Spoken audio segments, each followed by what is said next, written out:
plus 9% de nuitées par rapport à août de l'année dernière, donc c'est très bien. Donc avec un fléchissement, donc une tendance positive sur le tourisme de montagne, puisque on voit que il y a toujours du monde dans les stations balnéaires, mais bien sûr on a une augmentation de 9% sur le mois d'août en Ariège, plus 7% dans les Pyrénées, plus 13% pour les Alpes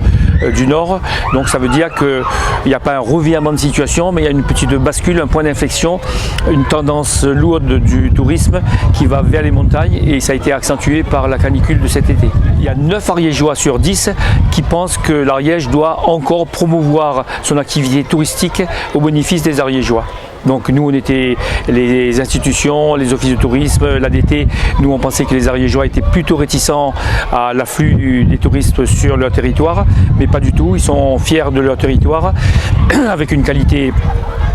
nature préservée, avec une qualité de l'air extraordinaire, avec une sorte de liberté de faire des escalades, des randonnées, et de pouvoir bénéficier de cette qualité de l'air, de cette qualité du paysage, et cette nature préservée, ces habitants qui sont authentiques. Et donc il y a une nouvelle forme de tourisme qui s'oriente sur l'Ariège, effectivement, et sur les zones de montagne. 75% des hébergeurs, que ce soit les chambres d'hôtes, que ce soit le tourisme en plein air, que ce soit les locatifs ou les hébergements collectifs, 3/4 de personnes, 75%, sont satisfaits. Donc ils ont une augmentation de leur activité par rapport à l'année dernière. Uniquement les hôteliers qui sont mitigés, donc il y a moitié des hôteliers qui sont contents et moitié qui ne sont pas contents, parce que effectivement il y a un peu moins de monde dans les hôtels. Peut-être qu'ils sont partis plutôt vers les chambres d'hôtes, parce qu'on a des chambres d'hôtes de très belle qualité actuellement. Et puis peut-être qu'il faut qu'on réfléchisse aussi pour avoir notre outil hôtelier de l'Ariège qui est un petit peu vieillissant, donc il faut qu'on renouvelle le parc hôtelier, et puis avec des besoins qui sont nouveaux par rapport aux clients actuels, quoi. Ils veulent du qualitatif, ils veulent aussi des logements insolites, ils veulent d'autres prestations que simplement le fait de pouvoir dormir et prendre le petit déjeuner. Rendez-vous pro, parce que nous on pense que pour attirer les touristes, il faut faire de la communication. Bien sûr, on a une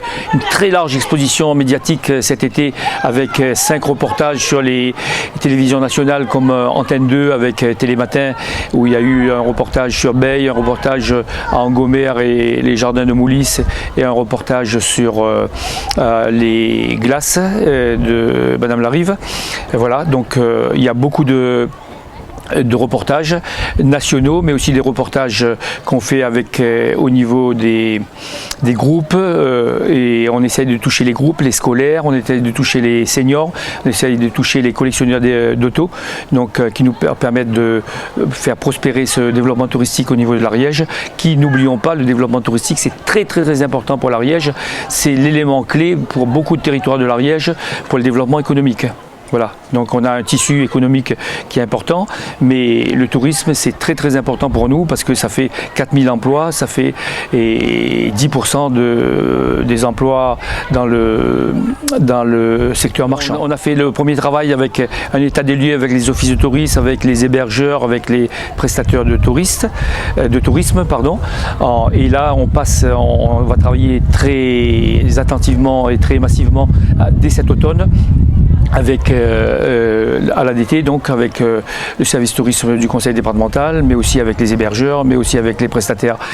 les offreurs de prestations touristiques, de façon à pouvoir définir les axes stratégiques, et peut-être aussi de développer l'axe stratégique